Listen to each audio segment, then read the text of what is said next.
Bezrat Hashem, on continue la Haftara de Yona, qu'on lit à Mincha de Yom Kippour, qui vraiment, elle va détailler on va dire, depuis que la Neshama, comme on a vu dans le cours précédent, que le Zohar il dit que Yona, c'est la Neshama. Le bateau, on a dit, le bateau c'est le corps. Et la mer qui est agitée, c'est le monde. Voilà, alors on continue sur ce principe qu'on a vu dans le Zohar. Et là, le Zohar, il dit comme ça. Kevan pas barnash aliada, daï se'ara bébé maraï. Maintenant, qu'est-ce qui se passe? C'est que l'homme, quand il s'est fait attraper par ce Ruach Sahara, c'est quoi le Ruach Sahara? C'est toutes les choses qui peuvent arriver à l'homme, par exemple, Chas v'shalom, Chas v'shalom, s'il est malade. Donc Kaviachol, la Sahara, l'agitation du monde l'a attrapé. Voilà, l'a attrapé par, si c'est un virus, si c'est une maladie, etc. Et comme on a dit hier, c'est que pour le réveiller. C'est seulement pour réveiller l'homme. Et dès que l'homme il s'est réveillé, donc l'épreuve elle s'en va. Et si maintenant il s'est réveillé, il s'est fait attraper là-dessus, pour le réveiller, Maketiv, qu'est-ce qui est écrit dans le Passouk? Veyona yarad al yarkete asfina. Ça veut dire quoi? Dire que Yona, on a dit que c'est la Neshama. C'est quoi que Yona, il descend en bas, tout en bas du bateau? Qu'est-ce qu'il y a en bas du bateau? Qu'est-ce qu'il y a? Bon, d'habitude, tu vas dire tu descends dans les chambres.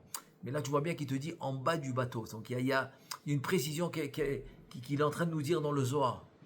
Et donc, Yona, c'est la Neshama qui descend. Bon, on a dit que le bateau, c'est le corps. Qu'est-ce que ça veut dire que la Neshama, elle descend en bas du corps? Si tu me dis que le bateau, c'est le corps, Yona, c'est la Neshama, et tu me dis que Yona est descendu en bas du bateau, donc c'est la Neshama qui descend en bas du corps. Il te dit, donc elle est descendue vers les pieds. Donc Kaviachol, c'est les fautes. C'est quand l'homme il a fauté, Kaviachol, donc c'est comme s'il y a une humiliation de la Neshama. Kaviachol, elle tombe dans des endroits bas, comme par exemple l'endroit des pieds. C'est honteux. C'est pas kavod. C'est pas kavod pour la Neshama. Il te dit, ça veut dire que il a fait descendre sa Neshama dans le afar, dans la poussière, avec ses mauvaises actions. Parce que la Shrina, elle est dans les pieds du Racha. Chas v'shalom, mais c'est comme si maintenant le Racha, il va piétiner la Shrina. C'est pour ça que le Shulchan Aruch, il nous ramène au début du Shulchan Aruch que celui qui va Bekoma Zekufa, il va comme ça, tout droit, c'est une sorte de gava. Ok, s'il va avec une gava, comme ça, il marche comme ça avec une gava. Donc le Shulchan Aruch, il dit Dohek, Pene, Ragle Shechina. Il va repousser la Shrina. Donc c'est quoi Dohek, Ragle Shechina? C'est quoi? Il va repousser les pieds de la Shrina. Le Zohar HaKadosh, il dit, ça veut dire que c'est comme s'il piétine la Shrina à cause de ses fautes. Et donc pourquoi ça arrive ça? C'est pourquoi ça arrive. Il dit le passouk dans Yona, il dit Vayeshkav, Vayiradam. Donc le piat, c'est que Yona, Anavi, va s'endormir dans le bateau. Il dit non. Il dit Yona, c'est la Neshama. Alors Vayishkav, Vayiradam, il s'est allongé, il a dormi.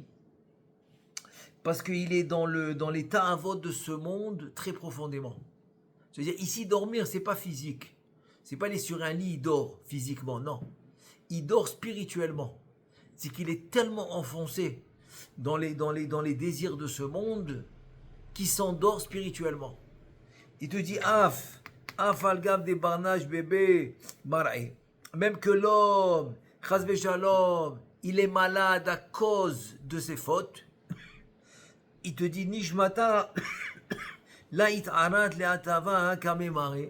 Il est tellement enfoncé dans ses envies matérielles, dans la ta'ava. Il te dit que la neshama, elle n'est pas encore prête à se réveiller pour faire tchouva. Les mifrak rovoy, et pour réparer ses fautes. Pourquoi il est tellement enfoncé dans le matériel, dans les ta'avot, dans les désirs. Il court après ce monde, alors que ce monde, il est que de passage. Il faut courir pour préparer le monde futur. Alors, Maketiv, le Zohar HaKadosh, il dit que le Passouk va donner un conseil à l'homme. Si Chaz Veshalom, tu te trouves dans une telle situation où c'est le Yetzer Hara qui te domine, tellement chas v'shalom tu es enfoncé dans le matériel. Il te dit le pasuk maketiv vaikrav elav ravachovel. Qu'est-ce qu'il faut que tu fasses? Tu vas rapprocher vers toi Ravachovel. Alors Ravachovel, c'est qui? C'est le capitaine du bateau. Il dit le Zohar à Kadosh, le pasuk quand il dit Ravachovel, le capitaine du bateau, c'est celui qui domine le bateau. Et c'est qui doit dominer le corps? C'est le Yetzer Hatov. Donc fais appel au Yetzer Hatov. Réveille le Yetzer Hatov. L'argiz Yetzer Hatov à la Yetzer Hara, comme il dit la Gemara. C'est-à-dire de provoquer Kaviachol, de provoquer le Yetzer Hatov sur le Yetzer Hara, comme ça que c'est le Yetzer Hatov qui va dominer. C'est ça que ça veut dire que tu vas appeler, Vaikrav, tu vas rapprocher, et là, Ravachovel, tu vas ramener vers toi le Yetzer Hatov. Comme le Zohar, il demande, Man, c'est qui? Man, c'est qui? Ravachovel, le capitaine du bateau, c'est qui? Da Yetzer Tov, c'est le Yetzer Hatov de l'homme. Deihu Mani Kola, parce que c'est le Yetzer Hatov qui va dominer et qui va diriger le corps. C'est ça qu'on veut, comme il dit que les tzadikim, libam birshutam, les tzadikim, leur cœur est en leur possession. C'est-à-dire quoi? Ben, tout le monde, le cœur, il est en sa possession. S'il vit, si quelqu'un y vit, son cœur, il est dans sa possession. Alors, qu'est-ce que ça veut dire que tzadikim, libam birshutam, c'est-à-dire que c'est eux qui contrôle le cœur, c'est les désirs, c'est les envies, etc. C'est lui, c'est le tzaddik c'est le tzaddik qui va contrôler. Voilà, c'est ça que ça veut dire. Donc il te dit que le Yetzer Hatov, c'est lui qui va contrôler le corps quand il va appeler le Yetzer Hatov pour contrôler le corps, pour dominer. Deumani kola vayomerlo malecha nirdam, dont vient le Yetzer Hatov. Il dit, qu'est-ce que tu fais? Qu'est-ce que tu dors dans ce monde? Ça veut dire, qu'est-ce que tu cours après les ta'avot, les désirs de ce monde matériel?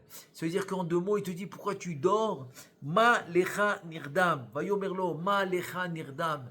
Qu'est-ce que tu dors? Ça veut dire, qu'est-ce que tu dors spirituellement? C'est ça que ça veut dire. Tu peux être réveillé, tu peux courir dans les affaires, tu peux, je sais pas moi, tu peux faire des activités. Ça s'appelle qui dort. Pourquoi il dort? Parce qu'il dort un sommeil spirituel. Kum kera el Elohecha. Alors lève-toi. Il te dit le Yetzer Hara, lève-toi. Lève-toi, prier à Akadosh Baruch Hu, ton créateur. Lav jatahu le midmach. C'est pas le moment de dormir. Quand tu es dans ce monde, c'est pas le moment de dormir spirituellement. Au contraire, c'est de préparer le Olam Haba en faisant la Torah et les mitzvot, etc. Donc c'est pas le moment de dormir. Comme un de mes rabbanim, Alav Shalom, Mori Rabbi, Alav Shalom, quand il venait nous donner un cours en classe, il disait ici on dort pas. Il dit bientôt, c'est-à-dire il parlait de la tombe. Dans la tombe on dort longtemps là-bas. Alors c'est là-bas qu'on dort. Il dit dans ce monde on dort pas. Comme ça il nous disait. C'est-à-dire Malecha Nirdam, qu'est-ce que tu dors ici? Ici tu vas venir pour dormir. Alors dormir, tu as le sommeil physique comme on connaît. Tu vas au lit, tu dors, c'est un sommeil physique. Mais ici, il parle plus, un sommeil spirituel. Que l'homme, il n'a pas le droit de s'oublier dans ce monde, dans un sommeil spirituel. Et là, il te dit, c'est pas le moment de dormir. Dea salkin l'achledina. Parce qu'on va t'amener un jour, après, quand le temps va arriver, on va t'amener devant le Beddin. Donc, tu as des comptes à rendre. Et du moment que tu auras des comptes à rendre sur tout ce que tu as fait dans ce monde, il dit Iyov, Alav Shalom, il dit Adbelirouké. C'est-à-dire quoi? Même le temps que ça me prend, Blirouké, même le temps que ça me prend d'avaler ma salive, sur ça aussi je vais être jugé. Quand il dit Iyov, combien de temps ça te prend pour avaler ta salive? Rien du tout. C'est-à-dire, tout ça le soir, il te dit, pas Chas Shalom pour te faire peur. Parce que te faire peur, c'est pas la façon de servir Hachem. Hachem, il veut pas. Rabbi Shimon, il est très makpid là-dessus, il veut pas. Il dit, c'est quoi servir Hachem parce que tu as peur? Pas du tout. Servir Hachem parce que tu as peur, il dit que c'est un niveau très bas. Comme quelqu'un, pourquoi il fait Shabbat? Il a peur qu'il n'a pas de réussite dans les affaires. Il veut réussir dans les affaires, il fait Shabbat. Il fait son maaser parce qu'il veut devenir riche. Je dis pas c'est pas bien. Il fait Shabbat, c'est bien. Il fait son maaser, c'est bien. Et il fait les mitzvot. Il prie, pourquoi? Parce qu'il a peur. Il a peur que chas v'shalom, quelque chose arrive. Donc pour être protégé, il fait les mitzvot. C'est bien, il fait les mitzvot. Mais c'est pas bien dans le sens qu'il a réduit.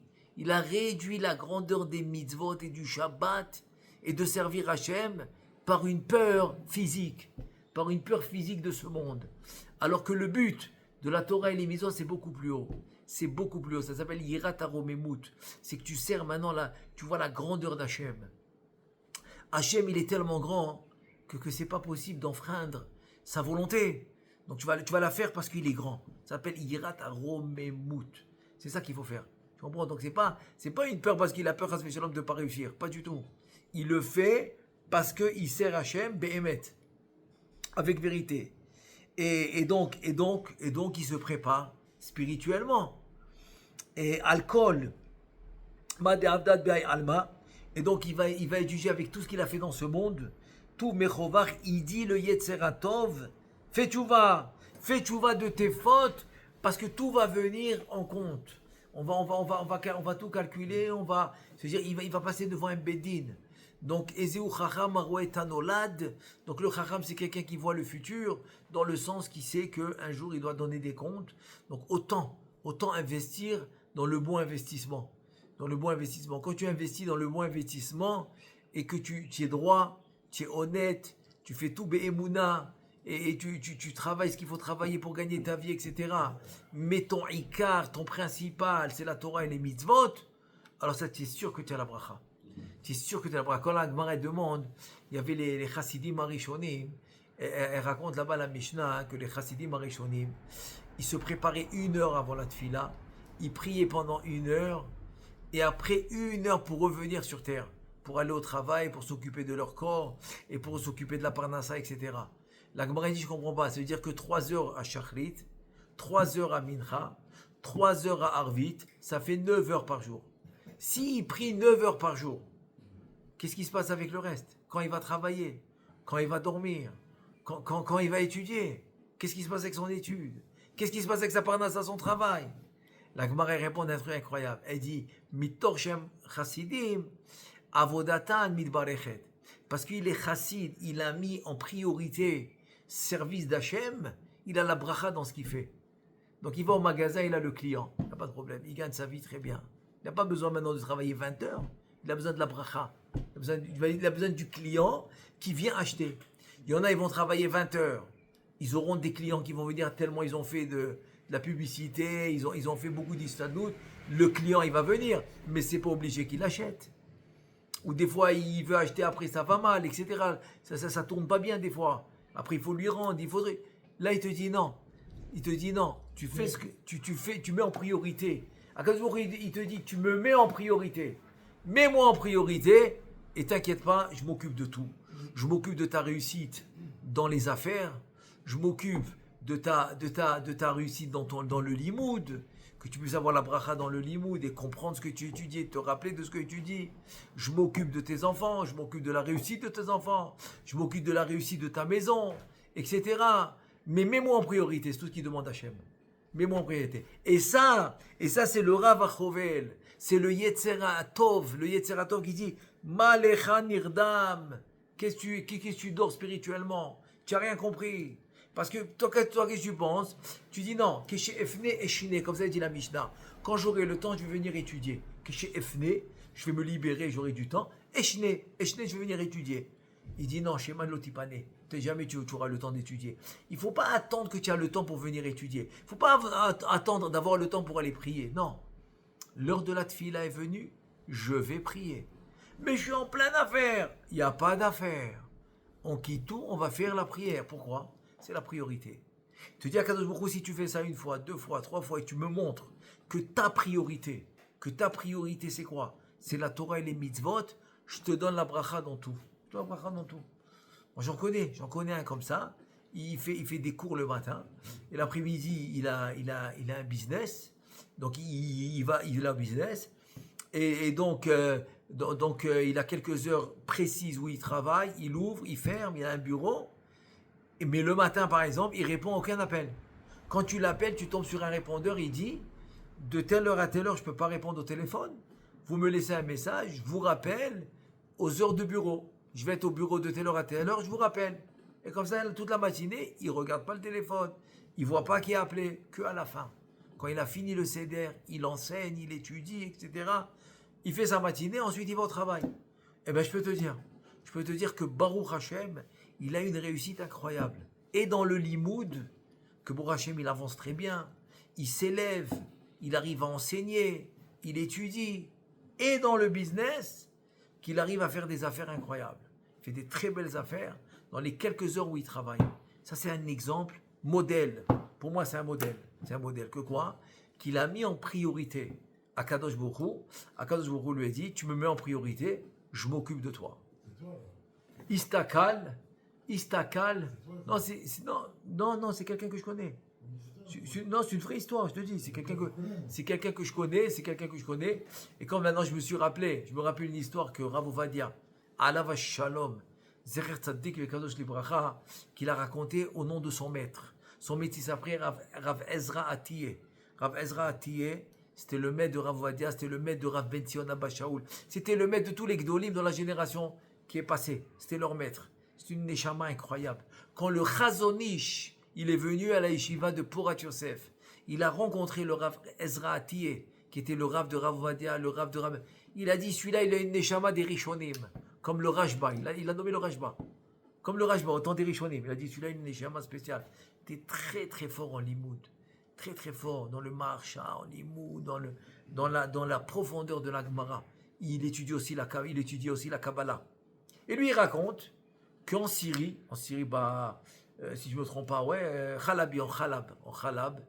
Khaleb, comment en français, je ne sais pas comment on dit comment elle s'appelle cette ville en français. Khaleb, c'est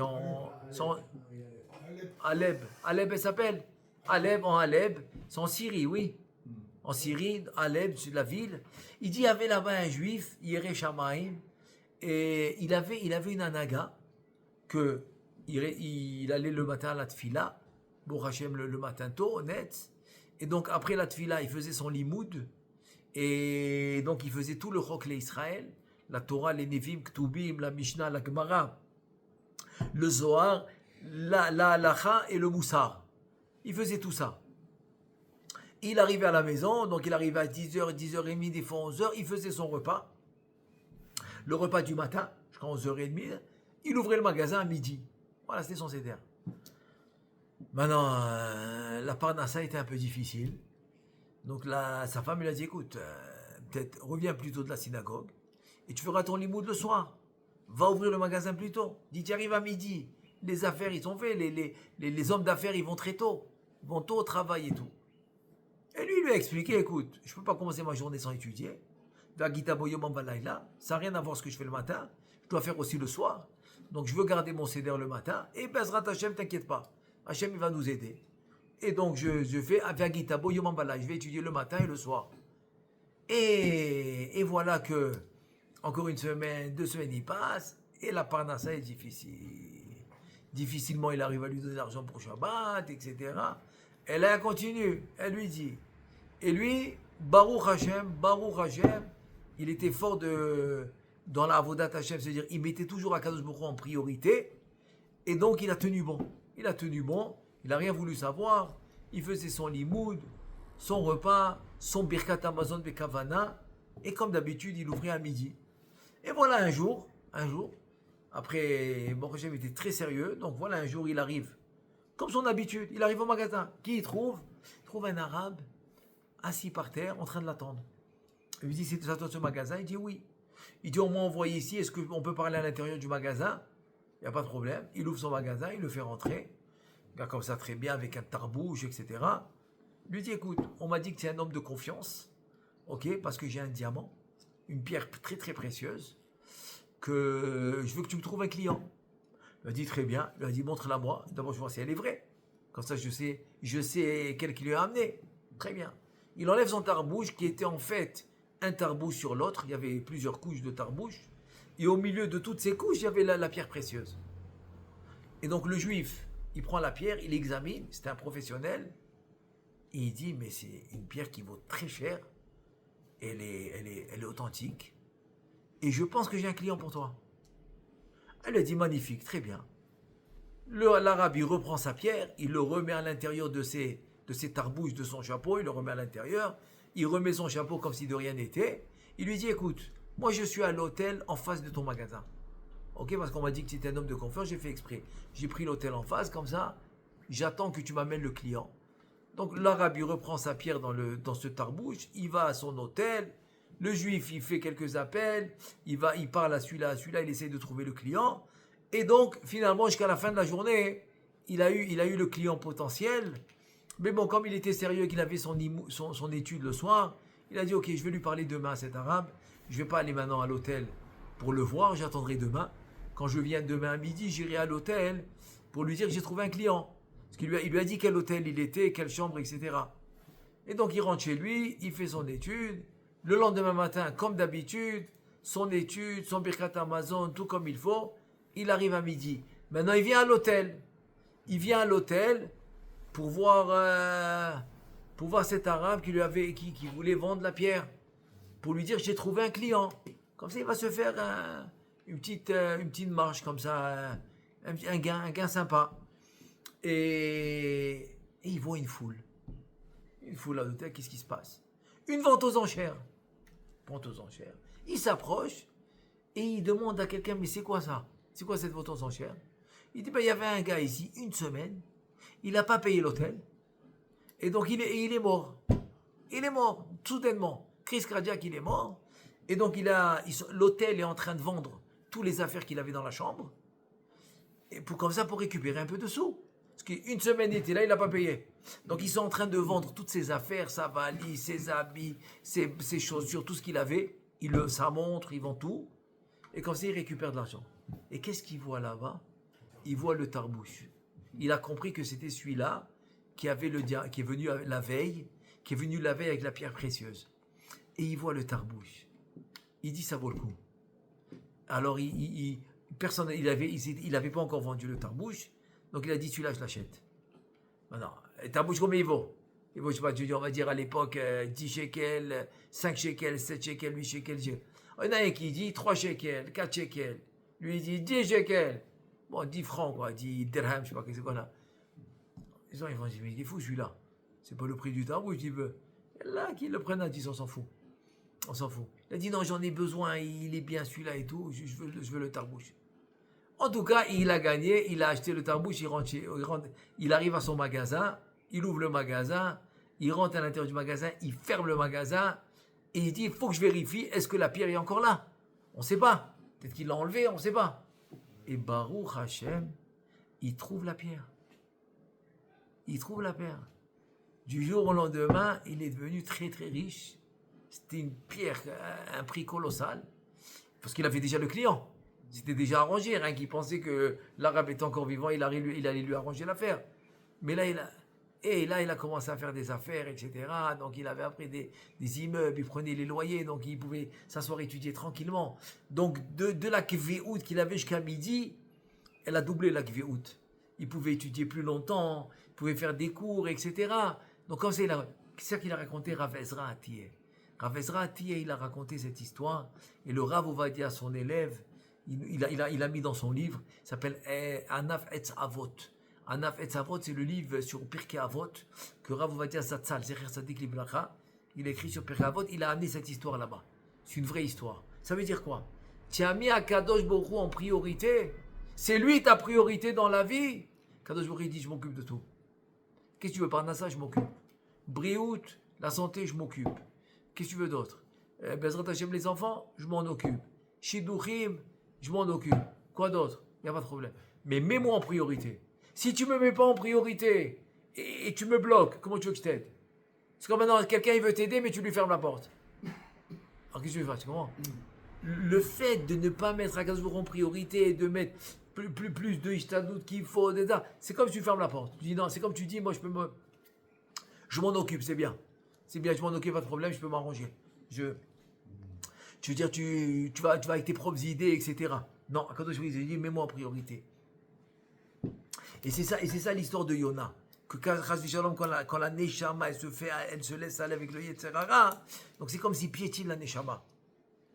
Et là, le Rav Achovel, le Tzeratom, lui dit non, réveille-toi. Réveille-toi pour faire tchouva.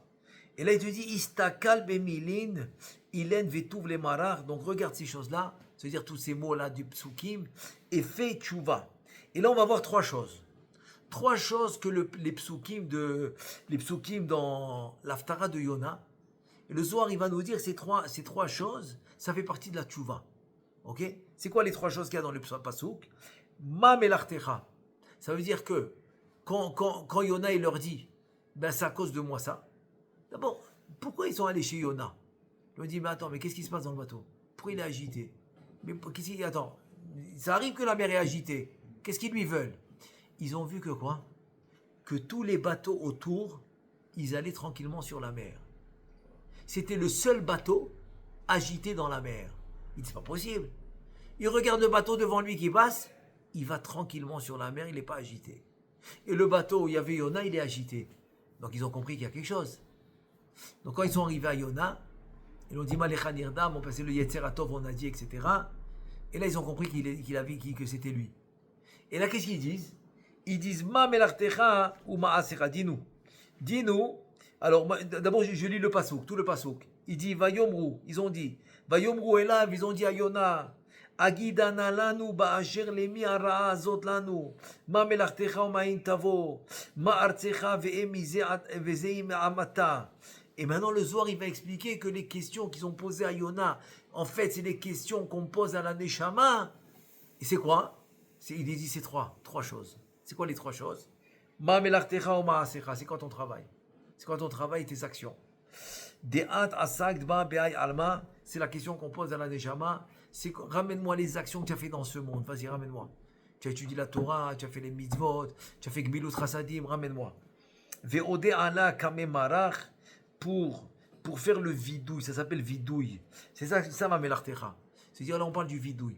Avec une petite parenthèse, c'est que dans la halacha c'est quoi? Dans la halacha il y a 4 étapes à faire dans la tchouva. Minimum. Quand je dis 4 étapes, c'est pour la tchouva dans ce monde. C'est quoi les 4 étapes? Première étape, azivatachet, tu arrêtes de fauter. Deuxième étape, kabbalah le'ati, tu prends sur toi de ne plus fauter. Troisième étape, charata, tu regrettes ce que tu as fauté. Ça c'est la troisième étape. Quatrième étape, tu fais le vidouille. Tu vas détailler les fautes que tu as faites. Donc le Zohar ici, il trouve le vidouille dans les paroles des psukim sur Yona, sur la Neshama. Donc c'est quoi la première des choses qu'il a trouvé le Zohar? C'est le vidouille. Que tu dois maintenant détailler. C'est comme ce qu'on fait, on frappe un peu le poignet. Notre poignet, on le frappe un peu le cœur et on fait le vidouille. On récite toutes les fautes qu'on a faites. Il dit c'est la première des choses que tu dois faire. Deuxièmement, où tu vas et d'où tu es venu. Donc comme il dit la Mishnah, tu es venu d'une goutte, c'est ça, d'une goutte qui vaut rien quoi, qui a priori qui a aucune valeur. Donc il n'y a pas de gava. Il faut être humble, Et donc ça veut dire que quoi? Tu dois Knia, ça veut dire que tu dois te soumettre. Tu dois te soumettre à la volonté divine. C'est la deuxième chose. Donc ça s'appelle Achna'a. Achna'a, que tu regrettes aussi ce que tu as fait, ça s'appelle Achna'a. Et Achna'a, c'est très très fort. Où on a vu ça? Achav, qui était le mari de Isével, que Isével, sa femme, elle a tué tous les Nevi'im, et que Ovadia Hanavi l'a caché dans les grottes 2 groupes de 50 Nevi'im qui sont 100 et qui leur fournissaient à manger, il empruntait de l'argent de Achav avec Ribit pour nourrir les Nevi'im. Sinon, si Isével sait qu'il y a des Nevi'im, elle va les tuer parce qu'elle a tué tous les Nevi'im qu'il y avait en Eretz Israël. Et donc Achav, qui faisait Avodah Zara, qui encourageait les autres Avodah Zara, c'est-à-dire Choté ou Marti, il faisait fauter les autres d'Avodah Zara, il tuait les Nevi'im et tout ce que tu veux. Donc Akadosh Baruch Hu, il envoie Eliyahu Navi pour dire va dire à Achav la punition qu'il va recevoir. Eliyahu Navi vient, il récite toute la prophétie devant Achav, le roi. Il lui dit, voilà ce que Hachem il m'a dit, voilà la punition que tu vas recevoir. Ensuite, Eliyahu Hanavi, il s'en va du royaume de Achav. Et qu'est-ce qu'il lui dit à Kadosh Baruch Hu? Araïta nichna Achav. Est-ce que tu as vu que Achav, il a eu l'Achna, il s'est soumis. Il s'est soumis parce qu'il a entendu qu'il va se faire punir, donc il s'est soumis. Donc qu'est-ce qu'il a fait à Kadosh Baruch Hu? Il lui a repoussé la punition dans ce monde. Donc il a ramené la punition après. Ses enfants parce qu'ils n'ont pas fait tchouva. Donc il a ramené la punition après sur ses enfants parce qu'ils n'ont pas fait tchouva. Donc tu vois que quoi? Qu'il a repoussé la punition parce qu'il a eu une Achna. Et c'est quand maintenant qu'on peut repousser la punition complètement et que la punition soit effacée aussi en haut, c'est quand? Eh bien il dit le Harizal, c'est que quand quelqu'un il a fauté, donc il allait contre la volonté d'Hachem, il a fait une tâche en haut. C'est comme maintenant tu rencontres un copain qui est habillé tout en blanc et tu leur renverses une tasse de café. Ah, tu dis Slicha, Mechila, j'ai pas fait à toi. Il te dit, je te pardonne, il n'y a pas de problème, ça arrive. Mais le costume, il est sale, il faut le nettoyer. Donc c'est comme maintenant l'homme, il vient chez Akadosh Baruch Hu, il dit Slicha, Kapara, Khatate, Avete. Qu'est-ce qu'il lui dit à Akadosh Baruch Hu? C'est bien, je te pardonne. Mais la tâche, elle est là. Donc, je te pardonne, on enlève la punition. Tu n'auras pas de punition ici parce que tu as fait tchouva. Mais il faut maintenant nettoyer la tâche. Sinon, il reçoit la punition en haut. En haut, parce qu'il n'a pas nettoyé la tâche. Donc, comment on nettoie la tâche? Ça peut être par exemple par des épreuves que tu passes avec simcha, avec joie. Ça peut être par exemple en l'étude de la Torah intense, jour et nuit. Ça va t'effacer la tâche. Par exemple, on te fait honte en public, tu ne répliques pas. Tu ne réponds pas. Ça te fait nettoyer la tâche. Toutes les épreuves que tu passes dans ce monde, ça te fait nettoyer la tâche. Et c'est quoi une épreuve? C'est quoi une épreuve? La Gemara dit même des petites choses, des petites choses.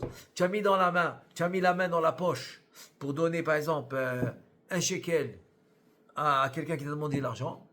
Et bien, il y a une autre pièce qui est sortie, un 5 shekels, une autre pièce est sortie. Il dit ça aussi, ça s'appelle Issourim. Parce que tu dois remettre la main dans la poche pour ressortir la pièce que tu voulais ressortir. Il dit ça aussi ça compte. Alors il faut pour tout rendre des imra. Et l'étude de la Torah, tout ça, ça enlève, ça efface complètement la faute. Et là il te dit, donc ça c'est l'achna'a. Achna'a, c'est que tu te soumets à Kadosh Baruch Hu.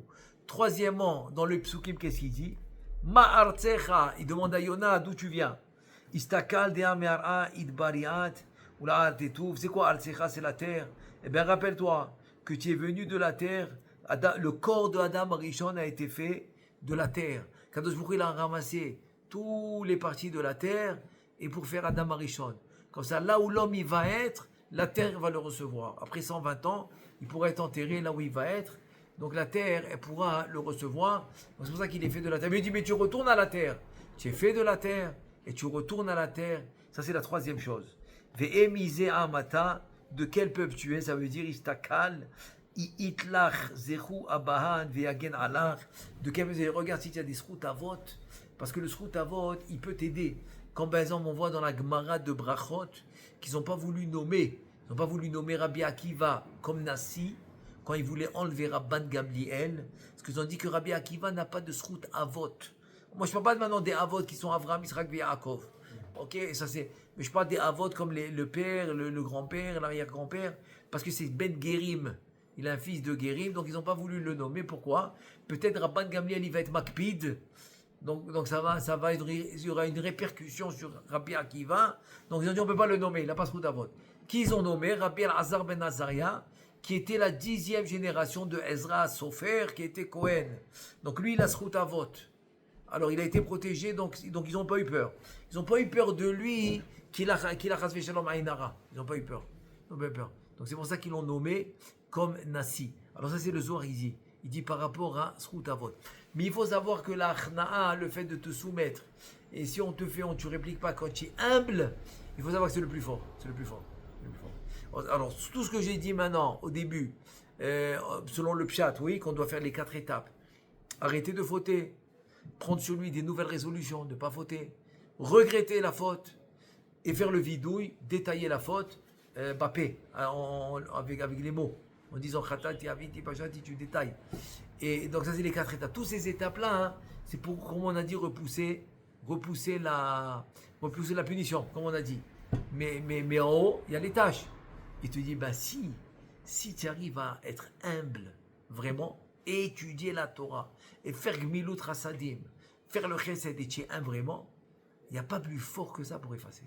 Il n'y a pas plus fort. Kadosh Baruch Hu, c'est ce qu'il aime, c'est ce qu'il aime. Pourquoi c'est ce qu'il aime? Une fois, j'ai expliqué avec un machal. On dit, tu dis dans le Télim, vendredi soir, après le Mizmor Shir Yom Shabbat, tu dis Adonai Malach Geut Lavesh Hashem, etc. Ça veut dire quoi? Hashem, Malach, Geut Lavesh, c'est quoi Lavesh? Il s'est habillé avec l'habit de la Ga'ava. Parce que la Ga'ava, elle appartient à qui? À Kadosh Baruch Hu, qui a créé le monde. Alors j'ai amené un machal, imagine-toi maintenant. Quelqu'un, tu passes dans la rue et tu as plein de têtes dans les fenêtres, dans les balcons, dans les fenêtres qui te regardent, des centaines de personnes. Ils te crient comme ça du balcon et des fenêtres. Voleur! Voleur! Tu dis, mais qu'est-ce que j'ai volé? J'ai rien volé, moi je suis honnête, moi. J'ai rien volé, venez voir, j'ai rien volé. Il dit, tu as volé l'habit d'Akadosh Baruch Hu. C'est quoi l'habit d'Akadosh? Tu es Ga'ava. Tu marches comme ça dans la rue, Ga'ava. Tu n'es pas humble.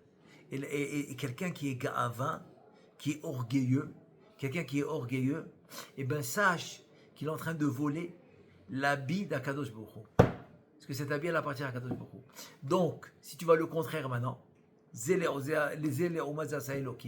s'appelle Tchuvata Mishkal, c'est le contraire de ce que tu as fauté, c'est d'être humble. Donc d'être humble, en étudiant la Torah et faisant le Gmilut Rasadim, donc ça va complètement effacer la tâche. Donc là, il pourrait être complètement propre. Alors, Be'ezrat Hashem, on essaye de continuer demain la Haftara de Yona Be'ezrat Hashem. Baruch Adonai Le'olam, Amen ve Amen.